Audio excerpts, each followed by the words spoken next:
All right, joining us now, the moderator of last night's debate, Washington bureau chief for USA Today, Susan Page, and the host of MSNBC's Politics Nation and president of the National Action Network, Reverend Al Sharpton. Good to have you both. Susan, great job last night. Tough circumstances. I want to get to the debate last night. But first, I want to ask for your response. The president saying that he will not take part in a debate that is virtual. It seems to me that he will do anything and everything to get out of debating because the polls show that he fared so badly last time. He was so bullish. And also, a virtual debate has him under a lot more control technically. And it just seems to me that he's acting like a sore loser. What is your response to the president not wanting to take part in a debate? I think we ought to wait to see if this is his last word. You know, this is October 8th. The next debate is October 15th. That's a whole week for the president to reconsider what he said this morning about not participating. Maybe he won't participate, but as you say, he's the one who needs this debate. He's the one who needs an opportunity to change the trajectory election, which is heading toward a Biden victory. Sort of silly, yeah. Last night, wanted to know what your takeaway was, how you felt the candidates fared. And also, I was frustrated when Mike Pence kept going, when you tried to wrap him. And I know that there were discussions after the first debate to kind of keep the candidates under control, keep the overtalk under control. Were you not given the technical ability to cut his mic? I did not have the technical ability to cut his mic, and I'm not sure how that would have worked if I'd had it. It was sometimes frustrating.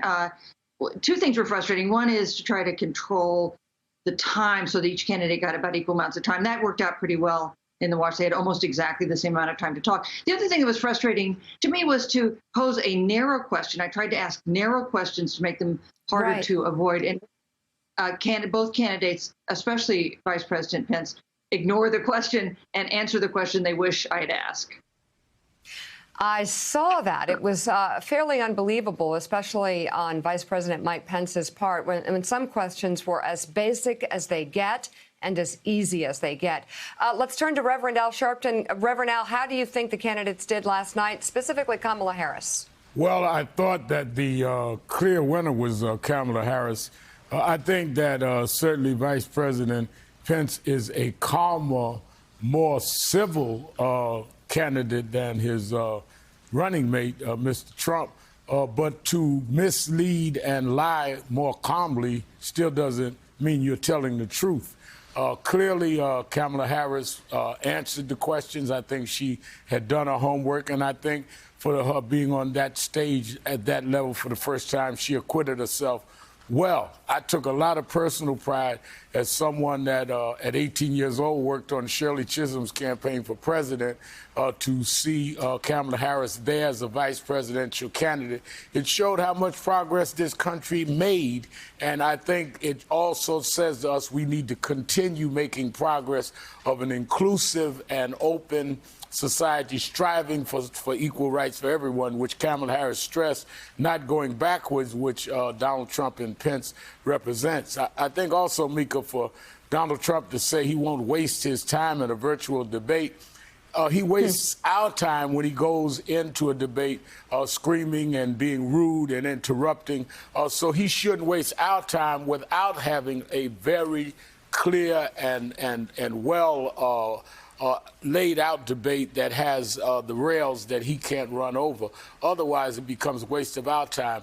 We can't waste our time again having him uncontrolled and uncorked. And not only saying he won't show up, Rev, but saying 6 days from now, next Thursday, he will hold a rally fresh off having coronavirus and knowing that the White House is on fire with COVID-19.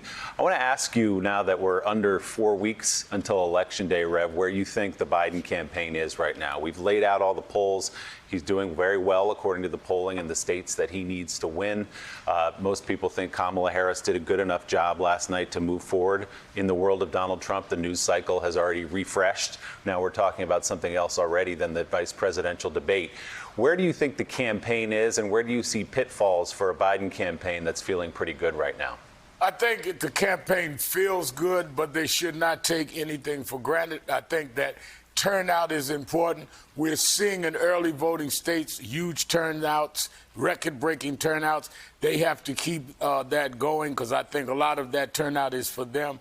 But I think they have to watch for Donald Trump, who has no boundaries, trying to come with some last-minute surprise.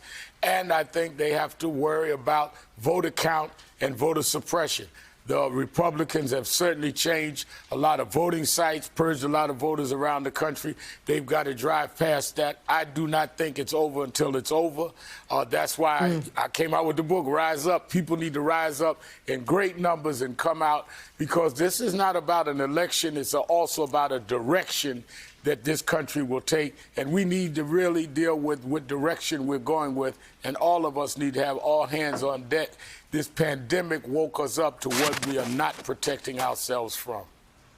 And finally, Susan Page, did either candidate move the meter last night? And if so, which way?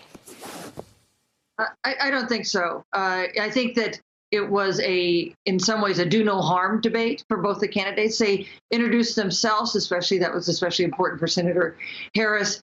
Pence defended the president, didn't show any light between him. But this election, as most presidential elections, maybe all of them, are about who's going to be president, not who's going to be vice president. Susan Page and Reverend Al Sharpton, thank you both for being on this morning. Thanks for checking out MSNBC on YouTube, and make sure you subscribe to stay up to date on the day's biggest stories. And you can click on any of the videos around us to watch more from Morning Joe and MSNBC. Thanks so much for watching.